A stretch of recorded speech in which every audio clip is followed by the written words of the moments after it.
ഉണ്ടാക്കാൻ പോകുന്നത് പപ്പായ അവൽ മിൽക്കാണ് കേട്ടോ. ആയിട്ട് വേണ്ടത് നല്ല പഴുത്ത പപ്പായ ആണ് കേട്ടോ. പപ്പായൻ്റെ തൊലി കളഞ്ഞ് ചെറിയ ചെറിയ പീസായിട്ട് അരിഞ്ഞെടുക്കണം. എന്നിട്ടിത് മിക്സിയിലിട്ട് അടിച്ചെടുക്കണം.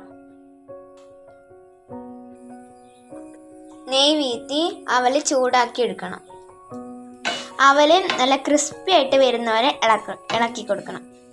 അപ്പോഴത്തേക്കും നമ്മളെ ജ്യൂസ് ഇവിടെ തയ്യാറായിട്ടുണ്ട്.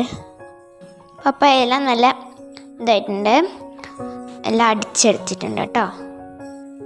അവൽ നല്ല ക്രിസ്പി ആയിട്ടുണ്ട് കേട്ടോ.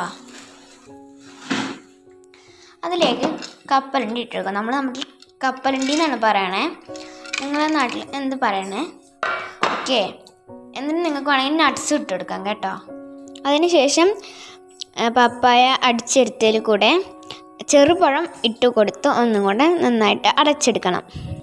പപ്പായ അടിച്ചു കൊടുത്തതിൽ കൂടെ നമ്മൾ പാലും കൂടെ വീത്തണം കേട്ടോ.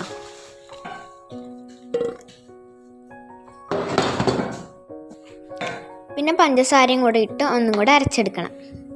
നിങ്ങൾക്ക് ആവശ്യത്തിന് പഞ്ചസാര ഇടാം. ഞാനിവിടെ ബൗളാണ് എടുത്തിട്ടുള്ളത്. ആ ബൗളിൽ കുറച്ച് ബൂസ്റ്റും പിന്നെ നമ്മൾ വറുത്ത് വെച്ചിരിക്കുന്ന അവലും ഇട്ട് കൊടുക്കണം. അതിലേക്ക് പപ്പായ അരച്ച് വെച്ചിരിക്കുന്നത് ഒഴിച്ചു കൊടുക്കണം.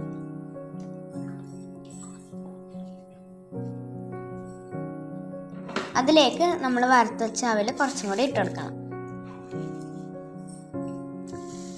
പിന്നെ അതിൻ്റെ പുറത്ത് നമുക്ക് വേണമെങ്കിൽ ബൂസ്റ്റും കൂടി ഇട്ട് കൊടുക്കാം. അങ്ങനെ നമ്മുടെ പപ്പായ അവൽ മിൽക്ക് റെഡി.